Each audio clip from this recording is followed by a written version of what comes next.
Okay, so this is video 4, and in video 4, I'm supposed to talk about the cranial nerves and the plexuses. So starting off with the cranial nerves, there are 12 cranial nerves. So the first one is the olfactory nerve. It controls smell. The next one is optic nerve, and it's in control of your vision. The third one is the oculomotor nerve, and it's in control of eye movements, and that includes your eyelids, your pupil constrictions, and the focusing of your eyes. The fourth one is the trochlear nerve, and that is also in control of eye movement, but that's looking downwards.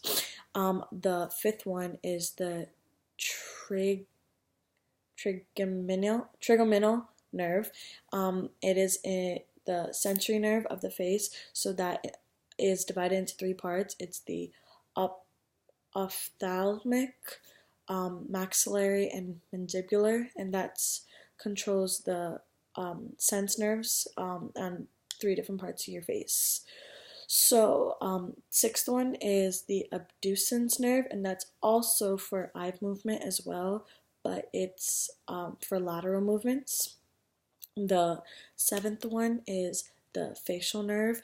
It controls taste and facial expressions, and it also is in control of secreting tears from your eyes, salivation from your mouth, and mucus from your nose. The eighth one is the vestibulocochlear nerve, and that's in charge of um, your hearing and equilibrium. The ninth one is the glossopharyngeal nerve, and that is in control of your tongue and ear sensations, and it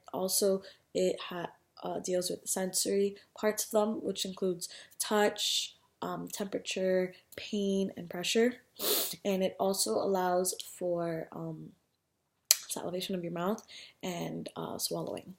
The 10th one is the vagus nerve, and that is in control of your sensation for hunger and feeling full, and also in charge of swallowing as well, and as well as speech. The 11th one is the accessory nerve, and that is in control of swallowing, um, head, neck, and shoulder movements.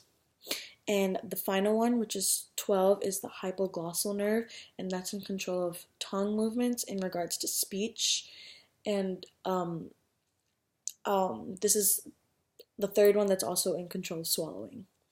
And next, I'm going to move on to the plexuses. There are 4 or 5 if you separate the sacral and consongeal plexus, but I'm going to start off with the cervical. The cervical, which is from S1 to S5, controls the diaphragm and is essential for breathing. The second one is the brachial, which is from S5 to T1, and it's in control of the nerves in your arms and your hands, so like sensations in your arms and hands. The next one would be lumbar plexus, which is L1 to L4, and it's in control of your legs, the sensation in your thighs, and the lower limb.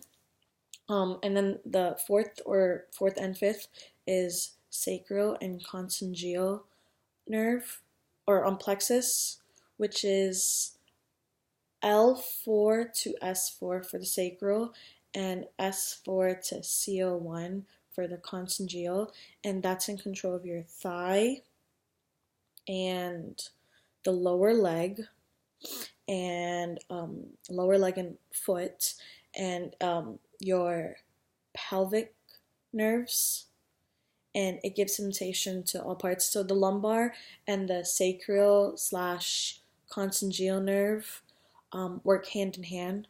So when you look at a picture, if you were to look online or in the book of a picture of those two plexuses, you can see they cross over to each other.